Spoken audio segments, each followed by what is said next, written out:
बिस्मिल्लाहिर्रहमानिर्रहीम। अस्सलाम वालेकुम। Welcome to gardening secrets. उम्मीद है आप सब खैरियत से होंगे।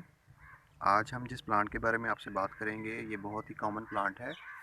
बहुत से लोग इसको देखकर जान गए होंगे। जी, इसका नाम है एलोवेरा, या उर्दू में हम इसे कवार गंदल भी कहते हैं।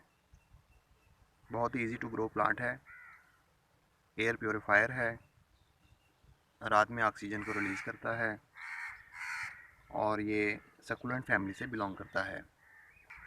आज की वीडियो उन सब दोस्तों के लिए है जो अक्सर परेशान रहते हैं कि इसको किस किस्म की मिट्टी दें, पानी की रिक्वायरमेंट क्या है, या उनके जो प्लांट है उसकी कंडीशन बहुत अच्छी नहीं है। अक्सर लोगों ने इस प्लांट को अपने घर में लगाया हुआ है, या तो ज़मीन में या पॉट में। मगर इश्यूज़ क्या आते हैं कि बहुत से लोग ये सवाल पूछते हैं कि इस प्लांट पे जो लीव्स हैं वो बहुत लैगी हो रही हैं, या तो वो डेड हो रहा है प्लांट, और उसकी हेल्थ जो है वो अच्छी नहीं है। तो ऐसे क्या वजूहत हैं कि आपका प्लांट जो है वो नर्सरी से जब आप लाते हैं तो बिल्कुल ठीक होता है, मगर घर पे लाते ही कुछ दिन गुजरने के बाद आप देखते हैं कि उसमें बहुत सी अनयूजुअल चेंजेस आना शुरू हो जाती हैं। तो आज हम उन सबको डिस्कस करेंगे वन बाय वन, ताकि हम इसको मज़ीद अच्छे तरीके से किस तरह ग्रो कर सकते हैं। मेरे पास ये प्लांट जो है वो ज़मीन में लगा हुआ है, लगभग ये 2 से 3 साल इसकी लाइफ है। मेरे पास ये प्लांट पहले जो है वो पॉट में लगा हुआ था, लेकिन मेरे पास चूँकि पॉट में जगह बहुत कम हो गई थी तो मैंने इसको ज़मीन में शिफ्ट कर दिया था। उसके बाद मैं इसको बहुत अच्छे से केयर नहीं कर सका, लेकिन उसके बावजूद आप ये देखिए कितना हार्डी प्लांट है। और ज़मीन में वैसे भी जब आप प्लांट को लगाते हैं तो उसका सर्वाइवल रेट बहुत अच्छा हो जाता है। तो इस प्लांट की कंडीशन को देखते हुए आप ये समझ सकते हैं कि इसकी ग्रोथ जो है वो ज़मीन में कितनी अच्छी चल रही है। सबसे पहले हम बात करते हैं इसकी लोकेशन की, कि इस प्लांट को हम धूप में लगाएं या छाँव में। तो ये प्लांट आप धूप में भी रख सकते हैं और पार्शियल शेड में भी। लेकिन अगर बहुत ज़्यादा धूप है तो फिर इस प्लांट के ऊपर कुछ इश्यूज़ आ सकते हैं कि इसकी जो लीव्स हैं उनकी पत्तियां जो हैं वो किनारों से बर्न हो सकती हैं। डिपेंड करता है कि आपके पास वेदर की कंडीशन क्या है, आइदर इट इज़ मॉडरेट और सीवियर। अगर तो मॉडरेट है फिर तो ये इजीली अफोर्ड कर जाएगा बहुत ज़्यादा सन।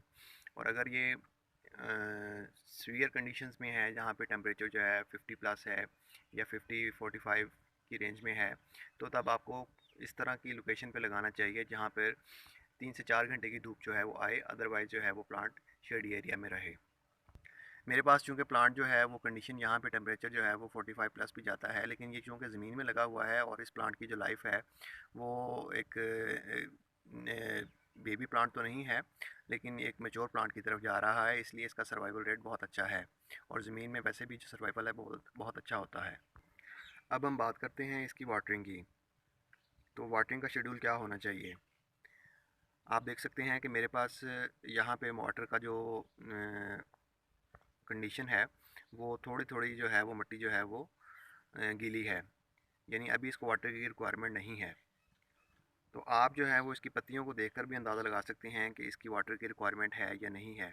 अगर तो इसकी पत्तियां जो हैं वो बिल्कुल डार्क ग्रीन हैं तो इसका मतलब है कि इसकी जो वाटर का शेड्यूल है वो बहुत अच्छा है, आप उसी को कंटिन्यू करें। अगर इसकी पत्तियां जो हैं वो उनका कलर जो है वो चेंज हो रहा है तो फिर आपको अपने शेड्यूल में बेहतरी लाना होगी। ओवर वाटरिंग जो है वो इसमें फंगस का काज बनती है। तो फंगस को रिमूव करने के लिए जो है वो आप कोई भी फंजीसाइड यूज़ कर सकते हैं, या बिलअमूम ये होता है कि इसकी जो मिट्टी है ख़ास तौर पे गमले में, उसके ऊपर जो है वो ग्रीन कलर की जो फंगस है वो मिट्टी के ऊपर बिल्ड होना शुरू हो जाती है। जब भी आप देखें कि आपकी जो मिट्टी है उसके ऊपर ओवर वाटरिंग की वजह से अगर फंगस आ गई है ग्रीन से कलर की, तो आप उसको इमीडिएटली जो है वो गुडाई करके उसको रिमूव कर दीजिए, और उस फंगस को अपने गमले से या अपनी ज़मीन से अलहदा कर दीजिए। अच्छे से उसकी गुडाई कीजिए, और गुडाई करने के बाद आपने क्या करना है कि जो मिट्टी है, गुडाई करते हुए आपने क्या करना है, मिट्टी जो है वो आपने, जो ये मिट्टी है यहाँ से आपने उठानी है और इसके बिल्कुल जो है वो रूट्स की तरफ आपने इसको प्रेस कर देना है। ये बहुत ही ज़बरदस्त टिप है। ये देखिए, मैं ऑलरेडी ये अब कर चुका हूँ अपने प्लांट की, और इसकी मैंने अच्छे से गुडाई की है। और अहम बात कि आप अगर इसकी लीव्स को देखें, इसकी जो ब्रांचेज़ हैं, तो उनको देख के आप किस तरह अंदाज़ा लगाएंगे कि वाटर की रिक्वायरमेंट क्या होनी चाहिए। अगर तो जो इसकी जो लीव्स हैं वो बिल्कुल किनारों से हल्की सी ब्राउन हो रही हैं, तो इसका मतलब क्या होगा? इसका मतलब ये होगा कि इस पौधे को जो है वो बहुत ज़्यादा धूप बर्दाश्त करना पड़ रही है, जिसकी वजह से इसकी जो टिप्स हैं वो ब्राउन हो रही हैं। तो आप इसको पार्शियल शेड में शिफ्ट कर सकते हैं। और अगर आप देखें कि इसकी जो लीव्स हैं वो बिल्कुल डार्क ग्रीन कलर में हैं, जैसा कि मेरे पास ये नज़र आ रही हैं, तो इसका मतलब है कि ये बहुत हेल्दी कंडीशन में है और इसकी वाटर का जो शेड्यूल है वो बहुत अच्छा है। लेकिन अगर जो है ये लीव्स थोड़ी सी लैगी हो रही हैं और उनमें इतनी ज़्यादा स्टिफनेस नहीं है, यहाँ से आप इसको टच करके देखें, आपको फील होगा कि ये जो पार्ट है ये काफ़ी सख्त है। ये इसके हेल्दी होने की निशानी है। अगर इसमें वाटर का शेड्यूल आउट है तो बिल्कुल ये ब्रांचेस जो होंगी इस तरह से लैगी हो जाएंगी और इस अपने साइडों पे फैल जाएंगी, जो अच्छी हेल्थ की कंडीशन नहीं है। और इसके अलावा जो है वो अगर इस पे बिल्कुल जो है वो प्लांट येलो होना शुरू हो गया है, तो इसका मतलब है कि इसके ऊपर ओवर वाटरिंग हो चुकी है। तो आपने जो है वो इन तीनों कंडीशन को देखते हुए अपने पानी का शेड्यूल जो है वो सेट करना है। ना तो ओवर वाटरिंग करनी है, ना लेस वाटरिंग करनी है, बल्कि एक बैलेंस तरीके से आपने वाटरिंग का शेड्यूल डिसाइड करना है। पौधे का सर्वाइवल जो है वो मिट्टी और पानी, बस इन दोनों चीज़ों पे ज़्यादा मुनहसर करता है। बाकी जो ग्रोथ है उसके लिए आप फर्टिलाइज़र जो है वो टाइम टू टाइम दे सकते हैं। बहुत से जो प्लांट्स होते हैं उन पे यही कंप्लेन आती है कि ये हमारा जो पौधा है वो मर रहा है और उसकी जो हेल्थ है वो पहले जैसी नहीं रही है, उसकी पत्तियां जो हैं वो बिल्कुल डेड मालूम हो रही हैं। तो ज़्यादातर यही होता है कि आपने या तो उसको गलत तरीके से प्रून किया है, सेंटर से आप प्रून कर चुके हैं तो वो पौधा आपका सारा ज़ाया हो जाएगा, या फिर आप ये होता है कि उसका जो पानी का शेड्यूल है वो आप डिस्टर्ब कर चुके हैं, या ऐसा हो सकता है कि आपने जो है वो उसकी जो सॉइल है वो आपने अच्छी चॉइस नहीं की उसके बारे में। वो चॉइस क्या होनी चाहिए? वो भालू मिट्टी होनी चाहिए, क्योंकि ये जो लीव्स हैं अपने अंदर पानी काफ़ी ज़्यादा स्टोर करती हैं। तो मिट्टी आपकी जो है वो वेल ड्रेन होनी चाहिए, जिसे हम भालू मिट्टी भी कहते हैं। बात कर रहे थे इसकी मिट्टी की, तो अब हम बात करते हैं इसकी प्रूनिंग की। कोई भी जो डेड पत्तियां हैं, जो डेड लीव्स हैं इसकी, उनको आप अच्छे से प्रून कर सकते हैं। उसकी प्रूनिंग करना बहुत ही आसान है। आप देखें कोई भी लीव जो है जो बिल्कुल लैगी सी हो रही है या उसके ऊपर कोई अगर बीमारी का अटैक है, जैसे आप देख सकते हैं इस शाख के ऊपर हल्के हल्के से डॉट्स हैं, तो आप इसको भी हटा सकते हैं। इसी तरह इसकी जो टिप्स हैं अगर कहीं वो ब्राउन हो चुकी हैं, बर्न हो चुकी हैं, तो उनको भी आप किसी प्रूनर की मदद से आप इनको काट सकते हैं। और जो कटी हुई पत्तियां हैं या कटी हुई जो ब्रांचेज हैं उनको आप क्या करें कि उनकी आप खाद भी बना सकते हैं, जो मैं आने वाली वीडियो में शेयर करूँगा उनकी हमने खाद किस तरह बनानी है। तो इन पत्तियों को अगर हम, इन लीव्स को अगर हम किसी भी पर्पज़ के लिए घर पे यूज़ करना चाहते हैं तो आपने क्या करना है, आपने जो है वो पूरी लीव को यहाँ से नहीं काटना।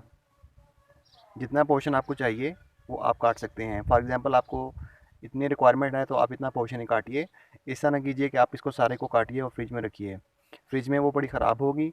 तो आप क्या करें कि जितने पोर्शन की रिक्वायरमेंट है वो आप काट लीजिए और इसको हमेशा जो है वो टॉप से इसको काटना है आपने, ठीक है। और नेक्स्ट ये है कि जो प्लांट का जो ये पार्ट है, सेंटर का पार्ट है, ये पार्ट, या देखिए इसमें जो है वो ये पार्ट, ये सेंटर के जो 4 लीव्स हैं इनको आपने बिल्कुल कभी भी कट नहीं करना। ये मैं फिर आपको बता रहा हूँ कि जो सेंटर का पार्ट है आपने इसको बिल्कुल भी कट नहीं करना। अगर आप इसको कट करेंगे तो आपका प्लांट जो है वो ज़ाया हो जाएगा। इसकी मैं आपको दिखा सकता हूँ, मेरे पास एक और प्लांट है जो इस तरह ज़ाया हो चुका था। ये देखिए ये वो प्लांट है जिसको यहाँ से किसी ने काटा है अगर इस्तेमाल करने के लिए, क्योंकि ये मेरे घर के बाहर लगा हुआ है। तो इसको हो सकता है किसी एनिमल ने या किसी भी और पर्सन ने इसको काटने की कोशिश की है, उखाड़ने की कोशिश की है और वो यहाँ से काटा है। उसके बाद आप देखिए कि प्लांट की हालत जो है वो बहुत ख़राब हो गई है। अब ये प्लांट जो है वो बिल्कुल ज़ाया हो चुका है।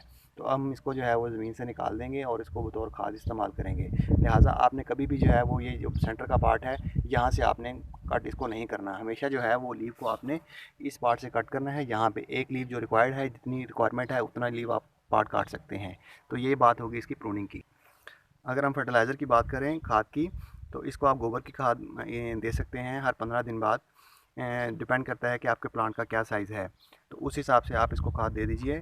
मगर आपने ये ख्याल रखना है कि आपने जो है वो इस पार्ट के करीब खाद आपने नहीं डालनी, बल्कि आप जो है वो प्लांट से दूर इस जगह पे या गमले में भी जो है जो उसके किनारों हैं वहाँ पे आप खाद डाल सकते हैं। इससे जो है वो ग्रेजुअली जो है वो वाटर में डिज़ोल्व होकर आपके प्लांट्स को न्यूट्रिशन उससे मिलती रहेगी। हमेशा आपने खाद जो है वो इसी पार्ट में डालनी है। करते हैं इसकी प्रोपोगेशन की। तो प्रोपोगेट हम किस तरह करेंगे। तो प्रोपोगेशन जो है वो बहुत ही आसान है।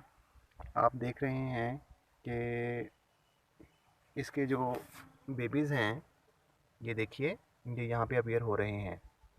तो इस प्लांट का जो मैकेनिज़्म है वो इस तरह से है कि ये अपनी जो रूट्स हैं वो मिट्टी में पेनिट्रेशन उसकी बढ़ती जाती है और वो रूट्स डेवलप होती रहती हैं। उन्हीं रूट से जो है वो न्यू बेबीज़ जो हैं वो अपीयर होते हैं।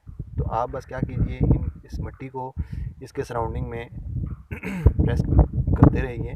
उससे जो है वो आपकी जो प्लांट है उसकी जो बेबीज़ की ग्रोथ है वो बहुत अच्छी हो जाएगी। और इन बेबीज़ को हम जो है वो बरसात के मौसम में यहाँ से अलहदा करेंगे और अलहदा करने के बाद हम इसको नए पॉट में या नई ज़मीन में इसको शिफ्ट कर देंगे। वो वीडियो मैं आपके साथ भी शेयर करूँगा।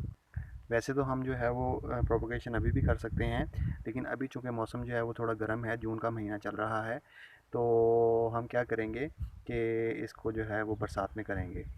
अभी वैसे भी जो है वो मेरे पास ज़मीन में रिक्वायरमेंट जो है वो ऐसी नहीं है कि मैं इसको दूसरी जगह पे शिफ्ट करूं, बल्कि यहाँ पे एनफ स्पेस है कि ये पौधा जो है वो बहुत सारे बेबीज़ के साथ अकोमोडेट हो सकता है इसी जगह पे। लेकिन आपको शो करने के लिए मैं जो है वो इसकी रिपोर्टिंग भी आपको करके दिखाऊँगा।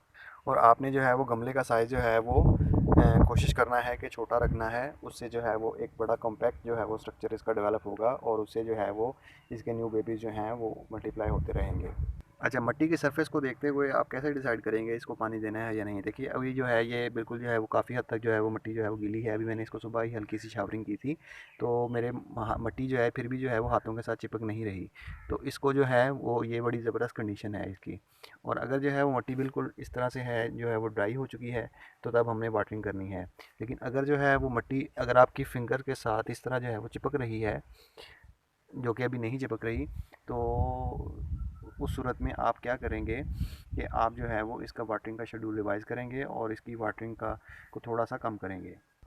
बहुत से लोग या हम सब में से ये समझते हैं, मैं भी कुछ काफ़ी अर्से पहले यही समझता था कि हम जितनी ज़्यादा वाटरिंग करेंगे तो उसकी जो ग्रोथ है वो उतनी ही अच्छी चलेगी। लेकिन आपको ये चीज़ें एक्सपीरियंस के साथ पता चलती हैं कि जब हम ओवर वाटरिंग कर देते हैं तो उससे जो है वो प्लांट का जो पूरा का पूरा जो रूट सिस्टम है वो डिस्टर्ब हो जाता है और वो आहिस्ता आहिस्ता गलना सड़ना शुरू हो जाता है, जिससे हमारा पूरा प्लांट जो है अफेक्ट होता है और अल्टीमेटली जो है वो प्लांट जो है वो डेड हो जाता है। इसलिए आपने ये गलती कभी नहीं करनी। आपने इसको वाटर का शेड्यूल जो है वो बहुत अच्छे से एडजस्ट करना है। बाकी जो है वो कुछ इस प्लांट के हवाले से जनरल टिप्स हैं कि हम इसको कैक्टस और सेकुलेंट फैमिली से ये बिलोंग करता है। वाटर की रिक्वायरमेंट जो है वो मॉडरेट है। फॉलिएज जो है वो इसकी जो है वो एवरग्रीन है और ये अपनी जो पत्तियों की वजह से जो है वो इसको हम ग्रो करते हैं। और कलर जो है वो इसका अमूम बिलअमूम जो है वो ग्रीन ही होता है और इसकी हाइट जो है वो 2 से 3 फीट तक हो सकती है। और इसके अलावा जो इसकी जो स्पेस रिक्वायरमेंट है प्लांट टू प्लांट जो है वो हॉरिजॉन्टल एक्सिस में वो 1.5 टू 2 फीट तक होनी चाहिए। और ब्लूमिंग जो है वो इसके ऊपर बहुत अच्छे से होती है, लेकिन वो एक मैच्योर प्लांट के ऊपर होती है। उस ब्लूमिंग के लिए आपको थोड़ा वेट करना पड़ेगा। अगर किसी प्लांट के ऊपर ब्लूमिंग हुई है तो वो मैं आपको साथ शेयर करूँगा। और जब इसके ऊपर ब्लूमिंग होती है तो इसके ऊपर बहुत सी हनी बीज जो हैं, बर्ड्स जो हैं या बटरफ्लाइज जो हैं वो अट्रैक्ट होकर इसकी तरफ आती हैं।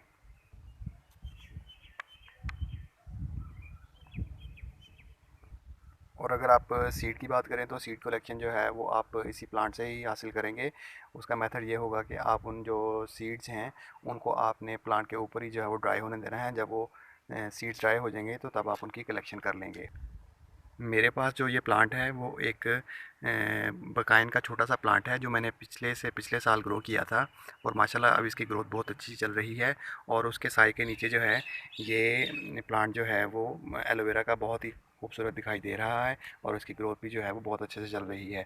उम्मीद है कि मैंने आज इस वीडियो में काफ़ी सारे पॉइंट्स को जो है वो कवर करने की कोशिश की है। और अगर फिर भी आपको अगर कोई बात जो है वो उसमें कन्फ्यूजन है तो आप प्लीज़ कमेंट कीजिए, अपनी राय दीजिए। कुछ आप जो मज़ीद जो है वो इसमें वैल्यू एडिशन करना चाहेंगे तो मुझे इस बात की बहुत खुशी होगी। आप इस चैनल को सब्सक्राइब कीजिए, वीडियो को लाइक कीजिए, शेयर कीजिए और इसको चैनल को ऊपर बेल आइकन को दबाना बिल्कुल ना भूलिए, ताकि हर आने वाली वीडियो जो है वो आपको बर वक्त मिल सके। उसके लिए आप जो है वो सब्सक्रिप्शन के साथ बेल आइकन को लाजमी प्रेस कीजिए।